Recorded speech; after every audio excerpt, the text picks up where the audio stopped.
Hey guys, I come to you today with the A to Z bookish survey tag. So this just has a question for every letter of the alphabet. I saw this on Curtis Books and Films channel and thought it was cool, and so I'm gonna do it. So the first question is author you've read the most books from. Now, when I first read through this tag and read that question, I was thinking of Virginia Woolf and Marilynne Robinson, both of whom I have read 5 books by. I was thinking of Frank Herbert, who I've read 3 books by, and some others. But then I realized that I wasn't thinking far enough back, because it turns out that the author I have actually read the most books by is Aaron Hunter, who is not even actually one person. Aaron Hunter is 3 women, and they wrote the Warriors series, and that's a series of books about cats, about wild cats, cats who live in the woods, and there are 4 clans: Thunder Clan, Wind Clan, Shadow Clan, and River Clan, and it's just there's a series of 6 books. So there'll be 6, and it'll be one kind of story arc. The first one is about a kitten who is a kitten like this one, who is adopted into the wild by the Wildcats and ends up kind of becoming the leader of one of the clans by the end of the series. And the series, I read an online article about it once about these books, and the person who was writing the article said that they're basically The Sopranos, but with cats. And I thought that was a pretty good description, because they're actually pretty dark and pretty gruesome books, even though they're targeted toward, middle school age children. But yeah, I read 20 books by Aaron Hunter because I was so into those series as a kid. So yeah, Aaron Hunter. Next is best sequel ever. And for me, I picked Home by Marilynne Robinson. This is, I know, not really a sequel in the traditional sense, because chronologically it takes place at the same time as Gilead, but it was released second, and the Gilead, Home, and Lila are considered a trilogy, so I just picked this because I actually ended up loving this even more than Gilead. I think Gilead gave me a lot of intellectual stimulation. It was very thought-provoking in many ways for me. But this broke my heart. So I think that's why I ended up loving it more. So it was more of an emotional impact than Gilead. Next question is currently reading. And so obviously I'm doing ShakeTube, and so that's my primary source of reading at the moment. And I am on Henry V now. That is how far ahead I have read in ShakeTube. So if anyone is familiar with the chronology of ShakeTube, I've just been barreling ahead. I've been loving the plays. I've been getting better, I think, at reading Shakespeare. And I'm enjoying Henry V, although not as much as Richard II, or Richard III, but still liking it. And I also really want to see the Laurence Olivier version of this play, the movie that was made. That's that. Next is drink of choice while reading. I don't tend to drink while reading. Sometimes I drink coffee. Every now and then I'll have a soda, a Diet Coke. But I don't drink while I read as a rule. Not as a rule, but I don't do it usually. It's not typical, because I like to just focus on reading when I'm reading, which to the exclusion of drinking or eating. Next is e-reader or physical book. And for me, I could do either, or I could actually do both. I actually do sometimes, especially with the classics, where you can often get free ebooks. I will often switch between my hard copy and an ebook, because sometimes it just depends on my mood. Sometimes I just want to read an ebook, sometimes I just want to read a hard copy. And that makes doing annotations a little troublesome, because I have, some things underlined in my hard copy, some things highlighted in my electronic copy, some notes done in my electronic copy, some things I wrote in the margin of my hard copy, and that isn't great. I don't like that, but I need to read need to make sure that the actual experience of reading is fun. And so I just let myself do that. Next is fictional character you probably would have actually dated in high school. And I'm going to go with Beatrice from Much Ado About Nothing. She's just very nihilistic and sarcastic, and I think I was very nihilistic and sarcastic. I'm still pretty nihilistic and sarcastic, but I wasn't so much a nihilist in high school, but I was sarcastic. Now I'm nihilistic and sarcastic. So, yeah, I'm gonna go with that. Next is glad you gave this book a chance. So this has a weird story. I'm picking The New Trail of Tears by Naomi Schaefer Riley, which I've mentioned in a couple of videos now. And so when I first saw this book in an independent bookstore in Texas, and I thought I have to read that because it's the only book I've seen like it around. And then a few months later, I ordered it from thriftbooks.com and began to read it and got to like page 75. And I was sort of suspicious. I don't know. I didn't like some of the things Naomi Schaefer Riley was saying in it. I thought maybe that's just because she comes off as someone who is more conservative than I am. But then I went and looked the book up online and looked up some reviews, and I found one from, I think it was the Los Angeles Review of Books or something. And they said that some of her sources were by people who supported forced adoption of Native American children and the horrible boarding schools that many Native Americans were sent to earlier in the 20th century. And so then when I read that, I actually got rid of that copy of the book. And then I accidentally ordered this copy. I ordered this copy by accident when I was ordering my textbooks for my classes. Somehow it made its way into my shopping cart. I do not know, on Amazon. And so I just ended up with this copy, and I had no idea that I was getting it. And so I just thought, okay, well, it's here. I'll give it a try. And you know what also influenced that decision was I actually looked it up again and found that Steve Donahue had ranked it as his #1 nonfiction book of 2016.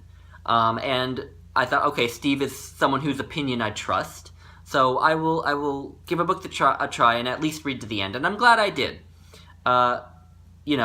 Most of the articles I found online about the book that were by sources that may not have been trustworthy. I don't know. But I'm really glad I gave this book a try because I think it is really eye-opening about the current condition of Native Americans in the U.S. So, yeah. Sorry, it's a long story. Next is Hidden Gem book. And for this, I'm going with The History of Alexander by Quintus Curtius Rufus. So I had heard a lot about, Tacitus and Livy and Herodotus and Thucydides in terms of these old Roman and Greek historians. But I had never heard of Quintus Curtius Rufus. And this book was just in the used bookstore here in the town I live in. And I saw it and saw that it was about Alexander. And I'm very interested in Alexander the Great, and I thought, what the heck? It might be fun. So I read it, and it is. It's just fun. You don't necessarily go to these things for good history, although I think most of what's in here is pretty accurate based on other documentaries I watched about Alexander. But yeah, I think that this is just as fun as reading a novel to me, or close to it. So yeah. Next is important moment in your reading life. And I have to go with finding Goodreads. I think, for me, things like the Goodreads challenges are actually very good motivators to read more. And so I think it really, even though I had been getting more into reading when I discovered Goodreads, I discovered Goodreads when I was about 21, I think. And I had been gradually getting into reading. It wasn't until I was 21 that I got really into reading, that I became a consistent reader. And Goodreads really accelerated that progression to someone who reads all the time, because I started discovering all these new books. And also there were the Goodreads challenge, like I said, that helped to motivate me. So yeah, definitely that. Next is Just Finished, and this would be, of course, Richard II, because that's the play in the Shake Tube chronology that comes before Henry V. And I recorded my video about that yesterday. Next is kinds of books you won't read. And for me, I think... I hate sounding closed-minded, but, like mysteries or crime novels or horror novels or thrillers, I won't generally read. Even YA I don't go for, but YA is one that I am amenable to. Like, if I were to get recommended a YA novel by someone I really trust... I actually read a YA novel earlier this year. It's kind of a funny story, and I liked it. I didn't love it, but it was fun. But yeah, so sort of mystery, thriller, crime, those sorts of things. I generally read classics and nonfiction, and mostly nothing else, but I try to be open-minded if someone recommends me a book that's outside my comfort zone. So, yeah. Next is longest book you've read. Now, technically, if we're just talking about pages, the longest book I've read, at least in my knowledge in terms of the books that are here, it is The Best Poems in the English Language by Harold Bloom, which clocks in at 959 pages. So there's that, but because this is an anthology, it feels weird to put it here, so I'm going to go with the book that may not necessarily be in pages the longest I've read. It may be the longest in pages, but it felt like it took the longest, and psychologically, and it's The Brothers Karamazov by Fyodor Dostoevsky. And by saying it felt like it took a long time doesn't mean I didn't like it. I loved The Brothers Karamazov, but it took me 2 weeks, which for me is a long time. So, yeah. Next is major book hangover because of. I know that this question is referring to a book that you loved so much that you can't move on to another one, but that doesn't really happen to me. So what I'm going to go with is a book that just exhausted me mentally because it was so relentlessly confusing and difficult, and it's 3 novels by Samuel Beckett. The crazy stream of consciousness, difficult to follow thought strings of 3 men, actually. There's different protagonists in each of these novels here, and I was just so exhausted. I had to take a break from reading for a day, which isn't a long break, but still, I just was so beat yeah. So I'm putting this for that. Next is number of bookcases you own. I own 3. There's the one over there. There's the one that my phone is sitting on, and I have one more back at my parents' house. Next is one book you have read multiple times, and for me, that I've mentioned this before, is The Silmarillion by J.R.R. Tolkien. I was just blown away by this, and there's so many stories, and the language is so beautiful, and I think really the stories just blew my mind in here. I just loved how they fleshed out Tolkien's world, and I was really into world building at the time when I read this. So yeah, but since then I have come to appreciate it as just a work of literature too. All the characters and the stories are very fascinating and compelling, I think. Next is preferred place to read. I will read, I think I've said this a few times on this channel, I will read sitting on the floor right here in this room. I will read in my chair, which is right there, my chair at my desk, and I will read in my bed. And I also have out in my living room, I have 2 couches actually. Well, I have a futon and a couch, and I will read on those sometimes. So yeah. But I will also, if I have to read other places, I have read in cars too. Although it can be hard for me to read with a lot of noise around, so like I can't read in public places usually. Next is quote that inspires you or gives you all the feels from a book you read. I picked out a quote from Marilynne Robinson's Absence of Mind. This is the book form of her Terry lectures that she gave. And it's the opening paragraph of the last chapter. So there's 4 chapters in here. And so here we go. It would be a great day in the history of science if we sometime discover a damp shadow elsewhere in the universe where a fungus has sprouted.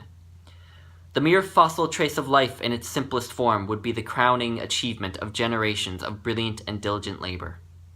And here we are, a gaudy efflorescence of consciousness, staggeringly improbable in light of everything we know about the reality that contains us. There are physicists and philosophers who would correct me. They would say if there are an infinite number of universes, as in theory there could be, then creatures like us would be very likely to emerge at some time in one of them. But to say this is only to state the fact of our improbability in other terms. Especially that last sentence actually kind of really made me think. I wondered, like how is this stating our improbability in other terms? I thought, if it takes an infinite number of universes to exist for humans to exist, then I think that's what Marilynne Robinson means. If there were only a limited number of universes, then it would be highly unlikely for humans to have occurred. But it takes an infinite number of universes to ensure our creation. That to me was really an interesting idea, and I don't know.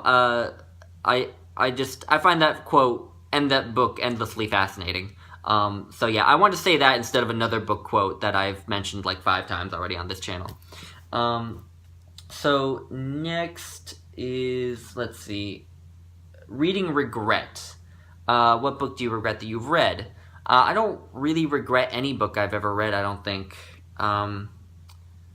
Really, even books that I haven't liked, I don't regret reading them, I just move on with my life, you know? Next is series you started and need to finish. I don't read series anymore. I mentioned the Warriors series. I was very into that series as a kid, but I don't read series anymore. But I'm just gonna, as my placeholder in this question, I'm gonna say the complete works of Shakespeare. I really want to read everything Shakespeare has written. ShakeTube has inspired me to do that.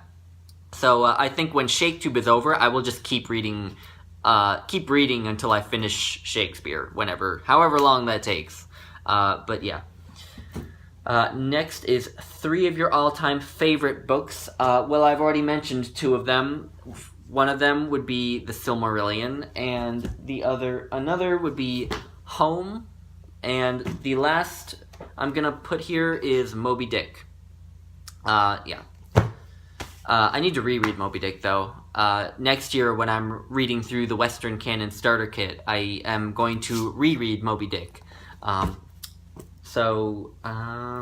Next is Unapologetic Fangirl 4. I'm just gonna say my religion books, which are right there. So I have the Bible there, I have the Quran, I have the Bhagavad Gita, I have the Dhammapada, a selection from the Upanishads, the Tao Te Ching, the Chuang Tzu, some Wisdom of the Native Americans, which is a book that someone put together of just quotes by Native American chiefs and medicine men. And I love reading religious texts. I don't know why. I've always just found religion fascinating, and I find religious texts very interesting. And I think they really are. There is a lot of wisdom to be found in a lot of them.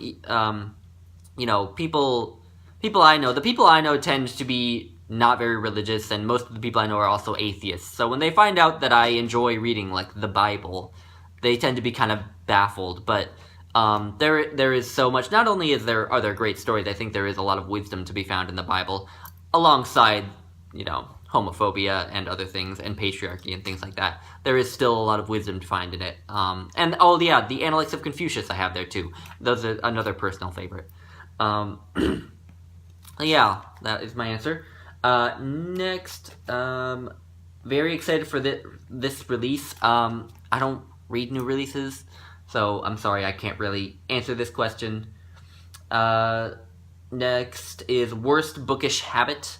For me, that is being too excited to start the next book I'm going to read when I'm on like the last 20 pages of the book I'm currently reading. I do have a tendency to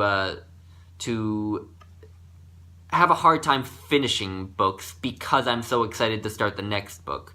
And there have been times where I've only like skimmed the last 10 pages of a book just to rush through it and get to the next one. So I think that's a really bad habit, especially since some of the books, sometimes I will open up and just read the last page of a book that I've already read just for the heck of it, and I will think, wow, I wish I'd been able to kind of read that with, with my full attention. So, yeah.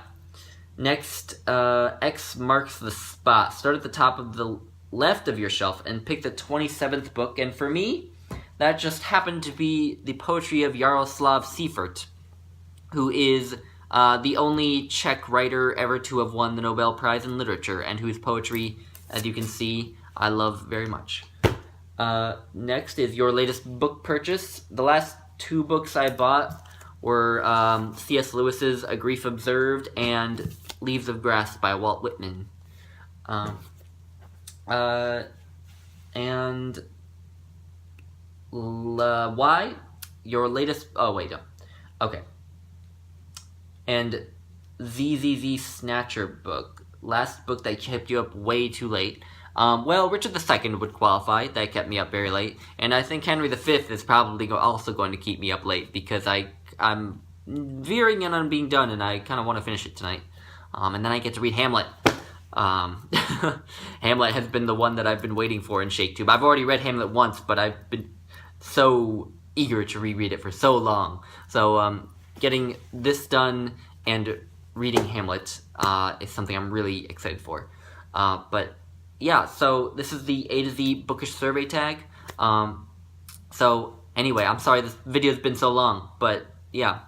Thank you guys. Bye.